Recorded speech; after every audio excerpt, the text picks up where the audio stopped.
Tabea, Assalamualaikum warahmatullahi wabarakatuh. Dan selamat pagi anak-anak. Bagaimana kabarnya hari ini, sehat? Sudah siap untuk belajar? Ya. Ketua kelas, maju ke depan untuk pimpin doa. Marilah kita membaca doa sebelum belajar. Doa dimulai. Doa selesai. Ya. Bapak Guru cek kehadirannya dulu ya. Siapa yang hadir hari? Hadir semua. Ya, kalau hadir semua berarti Bapak Guru tidak usah absen ya? Ya. Semua.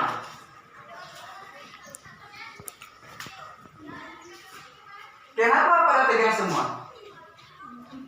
Ya, jadi santai saja ya.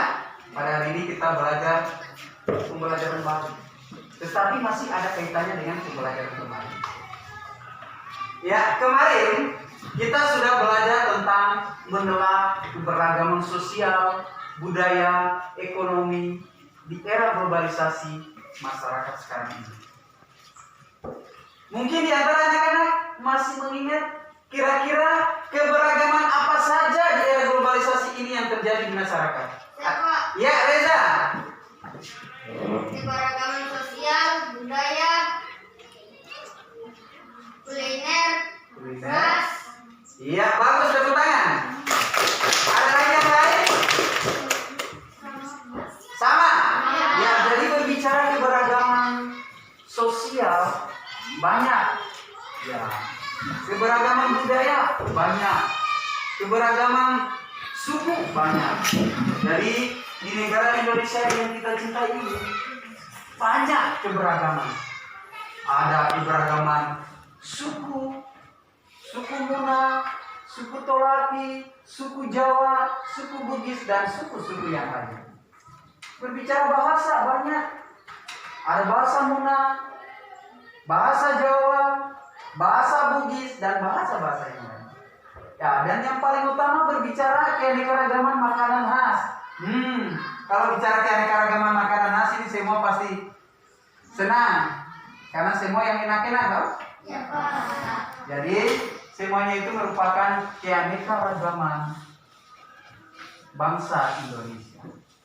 Nah, untuk itu anak-anak, ya Bapak Guru selalu mengingatkan, tetap belajar di rumah, jaga kebersihan, jaga kesehatan, sering cuci tangan, dan selalu gunakan masker dimanapun anak-anak berada.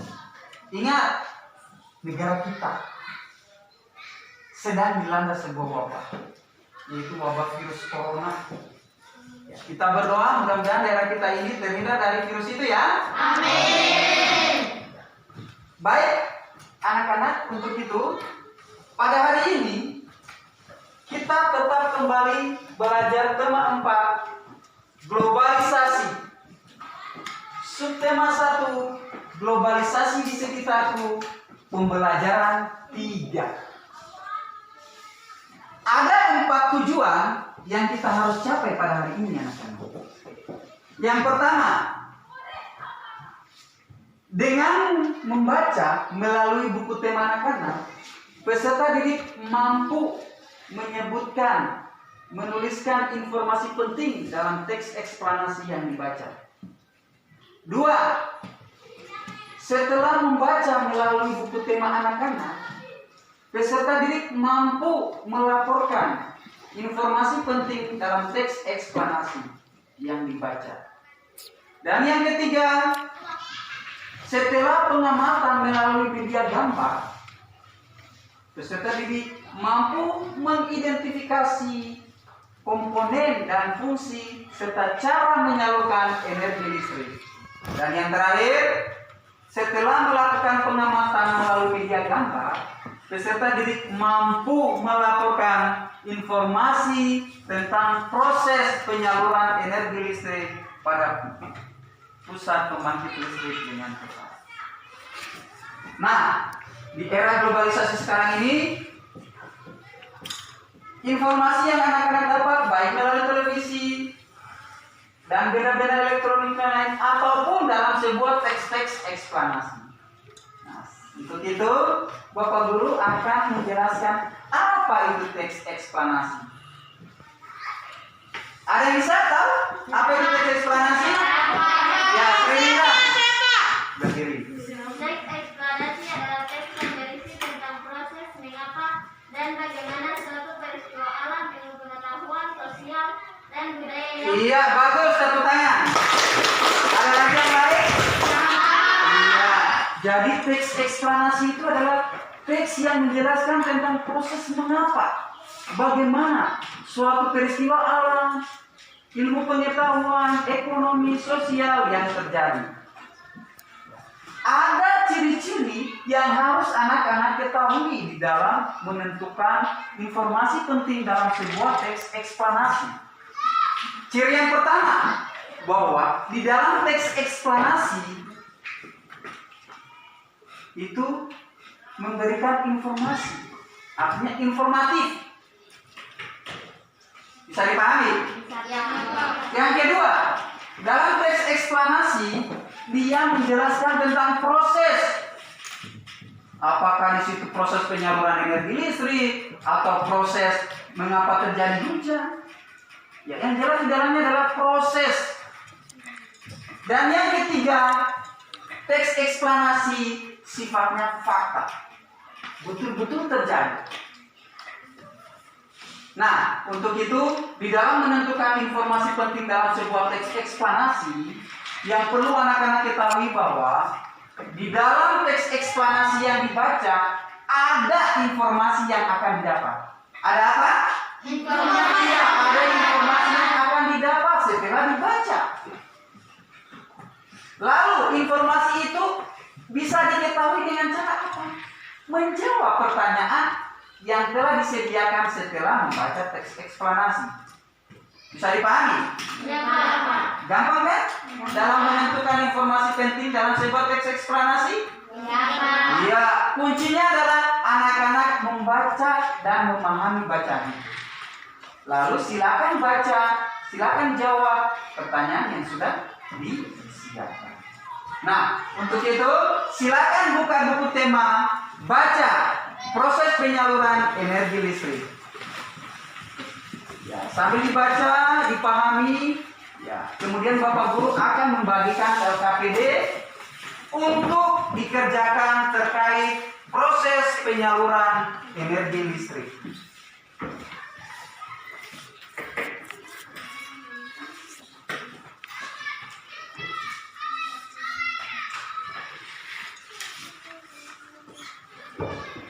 Ya, setelah dibaca, diskusikan dengan kelompoknya terkait kira-kira informasi penting apa saja yang didapat dalam teks eksplanasi itu. Ya, didiskusikan bersama temannya ya.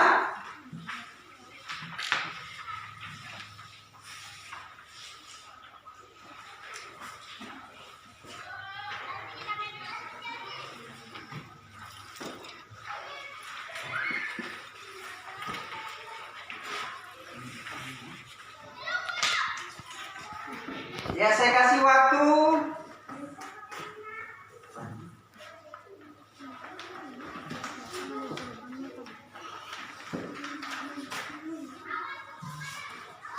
5 menit ya. Ya, Kak. Oke.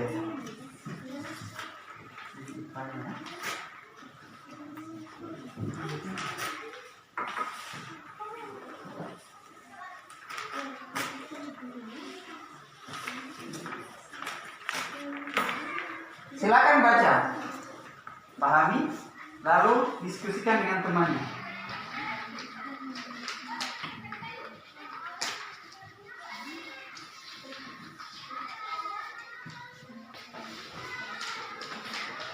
Silakan.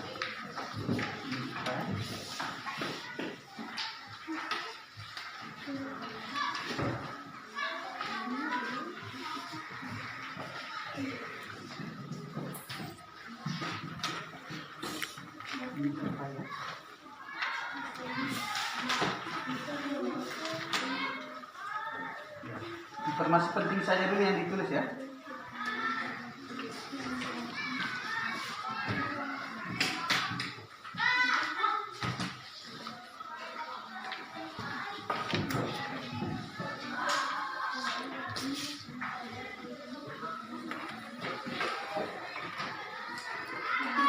Ya, ingat tadi di dalam menentukan informasi penting dalam sebuah teks eksplanasi harus pahami dulu kira-kira apa yang saya harus lakukan lebih dahulu. Ya, pertama baca dulu, pahami dulu. Setelah dibaca dan dipahami, pasti ada informasi penting yang akan didapat.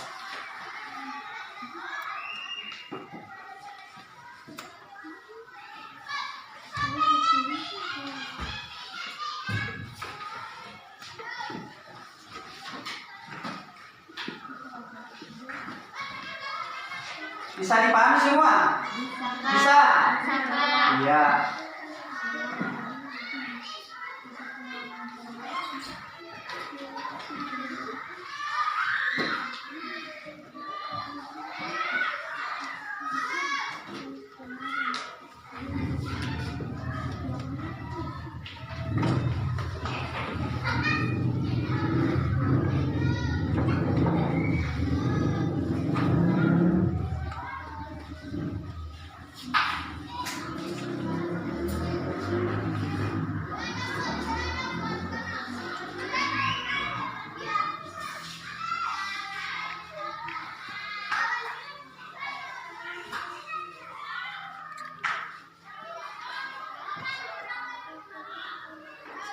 Ya, diskusikan dengan kelompoknya ya terkait informasi apa saja yang didapat dalam teks tersebut.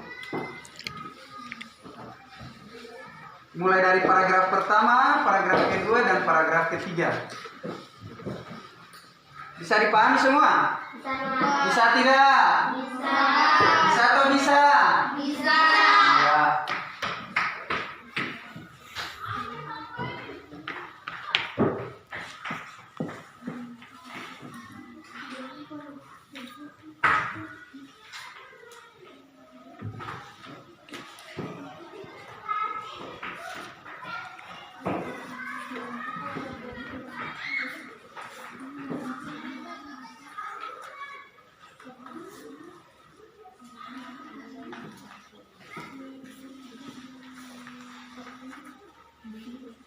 Sudah? Ya, kalau sudah, masing-masing kelompok mempertanggungjawabkan atau melaporkan informasi penting terkait apa yang didapat dalam sebuah teks eksplanasi.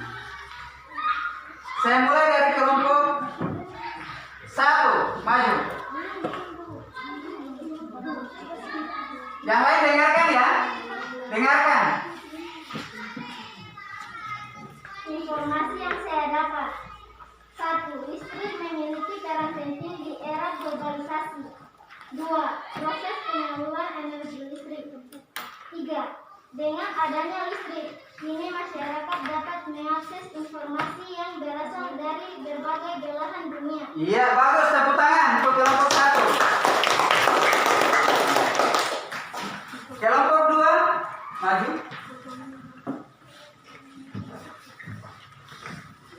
Informasi penting yang saya dapat dari berdasarkan urutan paragraf diatur dalam paragraf pertama. Listrik memiliki peran penting di era globalisasi. Paragraf kedua, proses penyaluran energi listrik.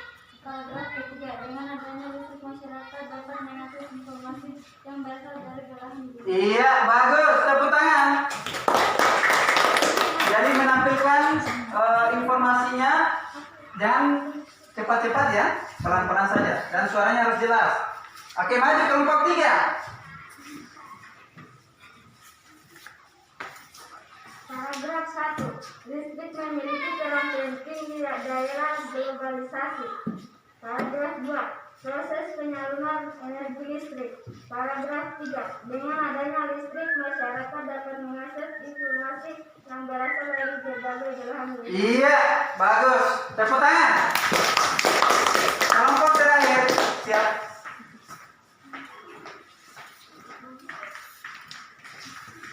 informasi penting yang saya dapat pada bacaan paragraf.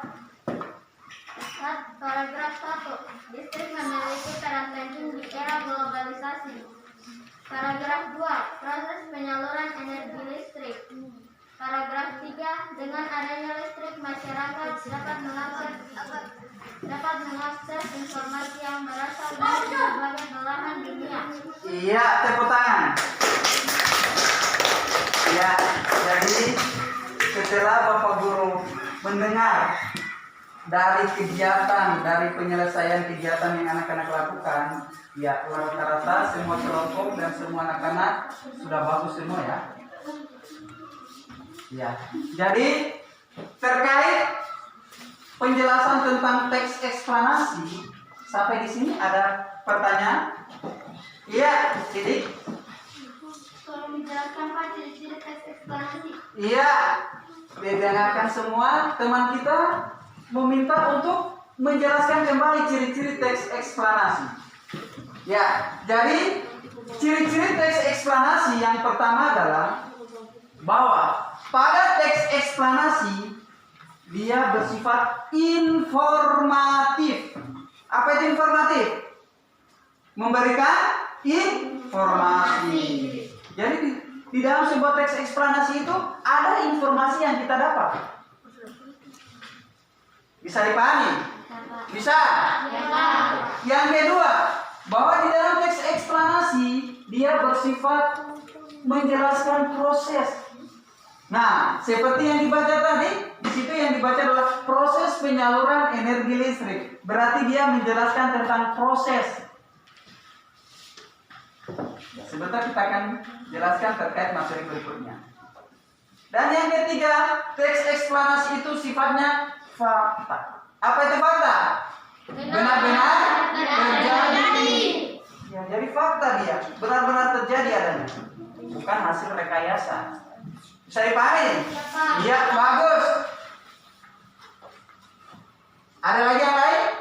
Ada pertanyaan? Tidak ada? Ya, jadi saya anggap untuk materi tentang teks eksplanasi, Bapak Guru anggap anak-anak sudah bisa memahami semua ya. Oke, baik.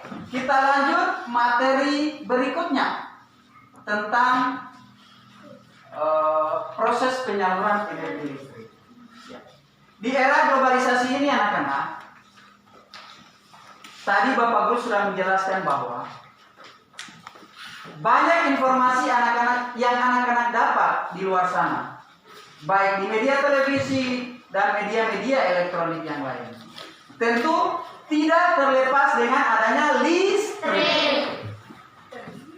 Tidak terlepas dengan adanya apa?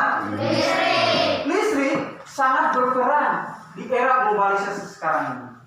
Semua bidang ekonomi, sosial, budaya, ya terutama yang kita rasakan seperti ini adalah di bidang pendidikan informasinya. Nah, untuk itu Bapak Guru akan sedikit memberikan penjelasan tentang energi listrik. Mungkin ada yang bisa tahu apa itu energi listrik? Coba. Ya, silakan. Energi listrik adalah sumber elektromagnetik yang dapat merambat tanpa media perang-perang. Iya, bagus.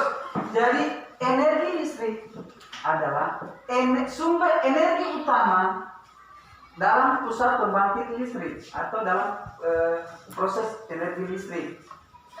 Ya, dalam satuan ampere dan dalam satuan tegangan yaitu volt. Lalu tentu anak-anak berpikir bahwa siapa sih yang menemukan listrik? Ada yang bisa tahu? Agustina? Mikael? Ada lagi yang lain? Sama? Jadi tokoh penemu listrik adalah Mikael dari kebangsaan apa itu? Kebangsaan Inggris. Lalu berbicara listrik berarti ada sistem transmisi pada pembangkit. Ada lagi penemunya. Ada yang masih ingat siapa penemunya? Aziza. Nikola Tesla. Berkebangsaan apa itu Reza?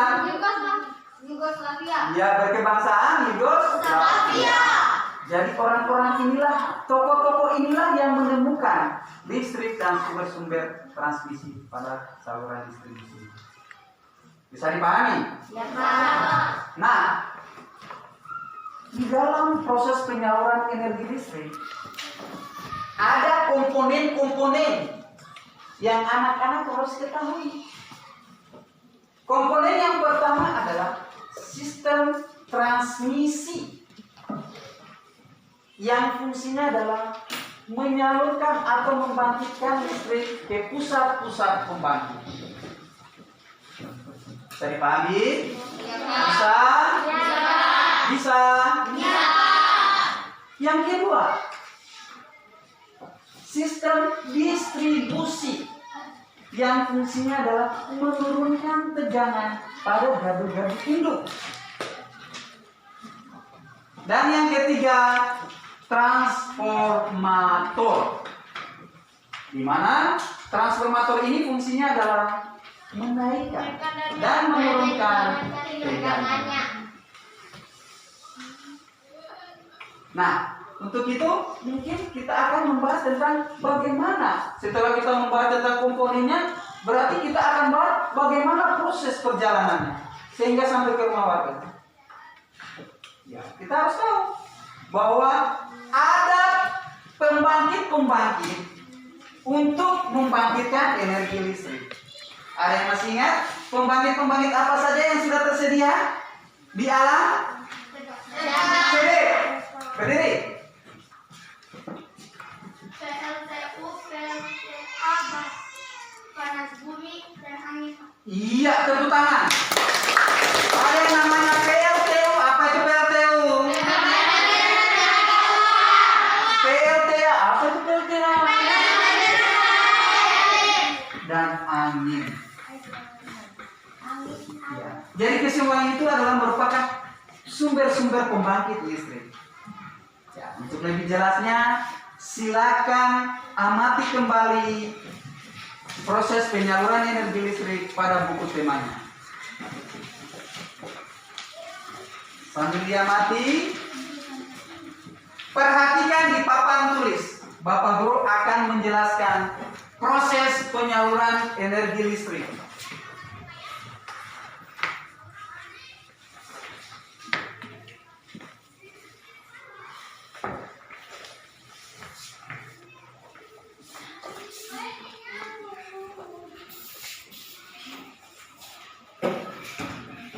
Bagus gambarnya ya?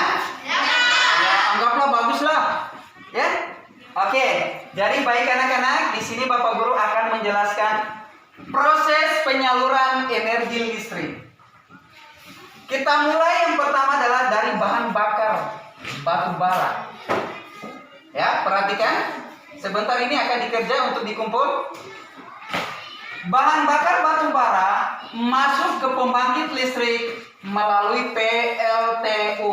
Apa itu PLTU? Oke, bagus. Tinggal diulang-ulangi lagi nih. Selain PLTU, pembangkit listrik banyak seperti yang sudah disebutkan teman-temannya tadi.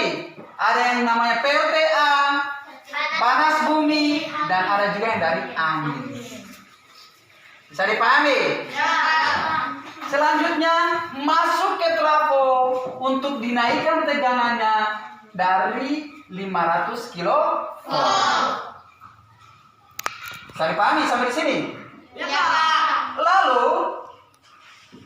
masuk ke saluran transmisi atau yang disebut dengan SUTE. Apa itu SUTE? Sumber saluran tegangan ekstra tinggi. Saluran udara tegangan ekstra tinggi. Yang fungsinya apa? Untuk menyalurkan Untuk menyalurkan energi listrik ke pusat-pusat pembangkit listrik. Selanjutnya masuk kembali ke trafo untuk diturunkan tegangannya dari 500 kV menjadi 20 kV. Lalu kembali lagi ke saluran ke trafo untuk ke saluran distribusi untuk diturunkan tegangannya dari 20 kV menjadi 220 volt. sehingga akan siap disalurkan atau didistribusikan ke pelanggan-pelanggan atau ke rumah warga. Bisa dipahami semua? Ya, Pak. Bisa dipahami? Ya, Pak. Jadi itulah proses penyaluran energi listrik dari bahan bakar batu bara sampai ke pelanggan listrik atau ke rumah warga.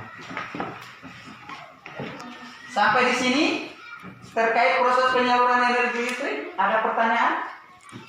Tidak, Pak. Ada? Ya, Pak. Tidak ada? Ya, Pak. Oke.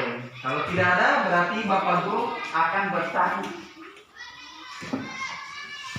Pertanyaan Bapak Guru yang pertama terkait proses penyaluran energi listrik. Tadi Bapak Guru menjelaskan namanya sutet. Ada yang bisa tahu apa itu sutet? Sutet adalah Siapa? Siapa? Ya, coba kalian menjawab berdiri. siapa? Reza. Sutet adalah saluran udara tegangan ekstra tinggi. Ya, ada lagi yang lain? Sama. Rendah. Berdiri. Sutet adalah saluran udara tegangan ekstra tinggi. Yang fungsinya ada yang bisa tahu?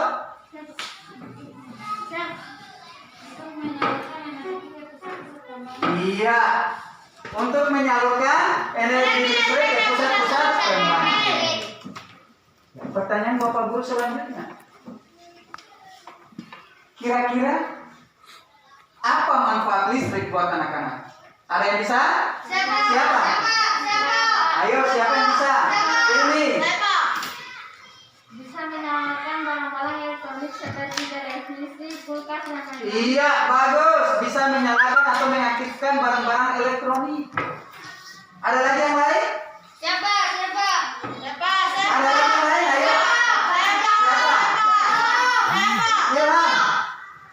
Agar bisa menyalakan barang-barang elektronik. Iya, agar bisa menyalakan barang-barang elektronik sama dengan temannya tadi. Ada lagi yang lain? Siapa? Pak Isan? Masyarakat dapat mengakses informasi dari berbagai belahan dunia. Iya, bagus. Ada lagi yang lain? Ada tadi ragu-ragu, silakan. Fungsi listrik adalah kini masyarakat dapat mengakses informasi dari berbagai belahan dunia. Iya, dapat mengakses informasi dari belahan dunia. Bukan hanya belahan desa kita, tapi seluruh belahan dunia. Ya, jadi dengan adanya listrik, kita mampu mengakses informasi-informasi penting. Jadi kita bersyukur ya.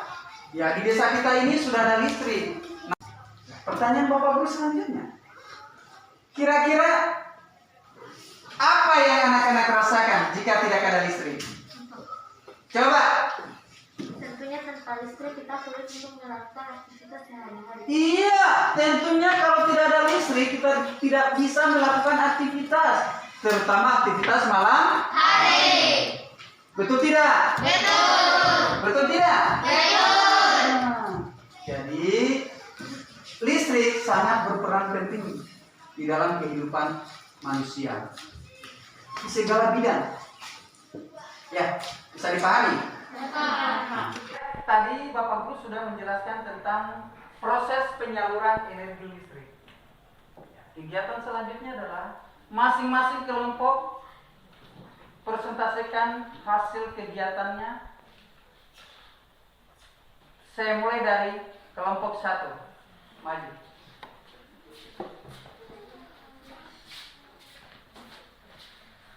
Proses penyaluran energi listrik dari bahan bakar batu bara masuk ke pembangkit listrik misalnya PLTU. 2. Masuk ke trafo untuk dinaikkan tegangannya 500 kV.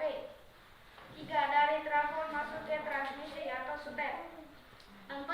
Kemudian masuk ke trafo distribusi untuk diturunkan tegangannya dari 500 kV ke 20 kV dan disalurkan ke distribusi. 5. Kemudian masuk kembali ke trafo tegangannya rendah 220 volt sehingga siap disalurkan ke rumah-rumah warga. Komponen listrik. 1. Sistem transmisi fungsinya menyalurkan energi listrik dari pusat-pusat pembangkit. 2. Sistem distribusi fungsinya menurunkan tegangan dalam kabel induk. 3. Sistem transformator fungsinya menaikkan dan menurunkan tegangan. Iya, tepuk tangan untuk kelompok 1. Selanjutnya kelompok 2, silakan presentasikan. Proses penyaluran energi listrik. 1. Dari bahan bakar batu bara masuk ke pembangkit listrik, misalnya PLTU. 2. Masuk ke trafo untuk menaikkan tegangannya, misalnya 500 kV. 3. Dari trafo masuk ke transmisi atau sutet. 4. Kemudian masuk ke trafo distribusi untuk diturunkan tegangannya dari 500 kV ke 20 kV. Kemudian disalurkan ke distribusi. Oke, cukup. Tepuk tangan kelompok 2. Saya beralih ke kelompok 3, silakan.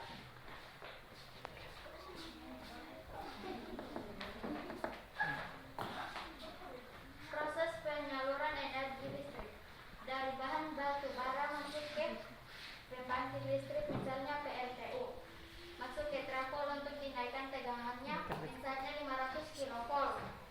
Dari trafo masuk ke transmisi atau sutet. 4. Kemudian masuk ke trafo distribusi untuk diturunkan tegangannya dari 500 kV ke 200 kV dan disalurkan ke distribusi. 5. Kemudian masuk kembali ke trafo, tegangannya rendah 220 volt sehingga siap disalurkan ke rumah warga. Komponen-komponen listrik. 1. Sistem transmisi menyalurkan energi listrik dari pusat-pusat pembangkit. 2. Sistem distribusi berfungsi menyalurkan tenaga pada dalam gardu induk. 3.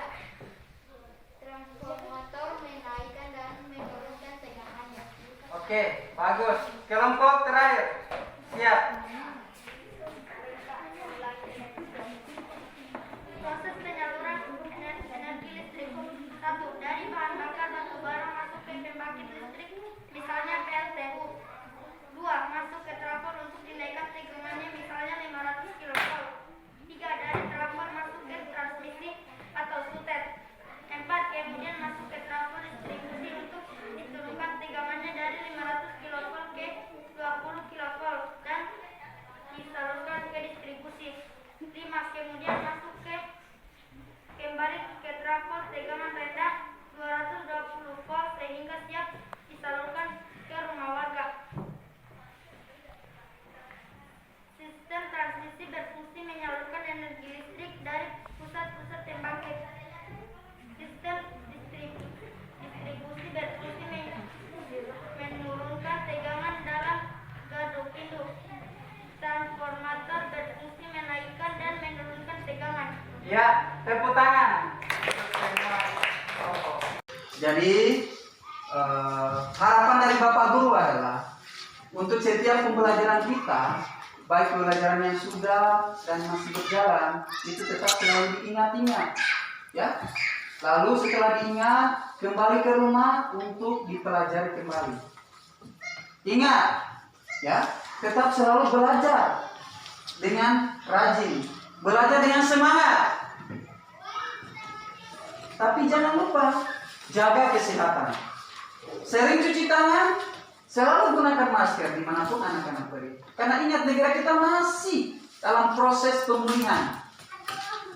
Maka dari itu caranya adalah untuk mencegah datangnya virus yang terjadi di negara kita ini, ya harus jaga kebersihan dan tetap semangat untuk belajar. Tetap semangat ya. Coba berdiri dulu semua. Masih ingat dia-dianya? SD 3 Lakorsel? SD 3 Lakorsel? Bisa. SD 3 Lakorsel? Bagus, tepuk tangan. Silakan dulu. Ya, harus tetap semangat. Meskipun kita belajar di tengah pandemi, tetap semangat untuk belajar. Nah, untuk itu anak-anak sekalian, harapan demi harapan yang Bapak Guru ucapkan, mudah-mudahan anak-anak bisa selalu mengingatnya, ya. Ya, sebagai kesimpulan materi kita pada hari ini, yang pertama bahwa teks eksplanasi itu teks yang bersih tentang proses mengapa, bagaimana terhadap suatu peristiwa. Lalu, teks eksplanasi itu ada beberapa ciri yang harus kita ketahui. Ciri yang pertama, teks eksplanasi itu bersifat informatif. Yang kedua, teks eksplanasi bersifat menjelaskan tentang proses. Dan yang ketiga, teks eksplanasi dia bersifat nyata. Bisa diingat ini ya? Bisa diingat ya? Ya, Pak. Lalu di dalam teks eksplanasi, hal yang perlu anak-anak harus ingat-ingat bahwa sebelum menentukan informasi penting, anak-anak harus membaca. Baca dulu teksnya, pahami. Lalu setelah kamu baca, pasti anak-anak menemukan informasi. Bisa diingat?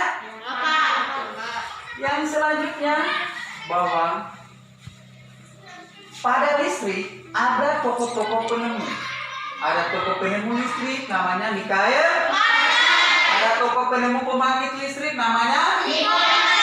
Ada lagi namanya komponen-komponen listrik. Ya, ada namanya saluran transmisi, saluran distribusi, dan transformator. Saluran transmisi berfungsi menyalurkan energi listrik ke pusat-pusat pembangkit. Ada lagi namanya sistem distribusi yang berfungsi menurunkan tegangan ke gardu-gardu. Dan ada lagi namanya transformator yang berfungsi menurunkan dan menaikkan tegangan. Bisa dipahami ya? Bisa diingat ya? Untuk itu, saya kira penjelasan Bapak Guru pada hari ini terkait materi teks eksplanasi dan proses penyaluran energi listrik cukup sampai di sini. Tetap semangat ya? Semangat ya? Oke. Akhir kata, tabea. Wassalamualaikum warahmatullahi wabarakatuh.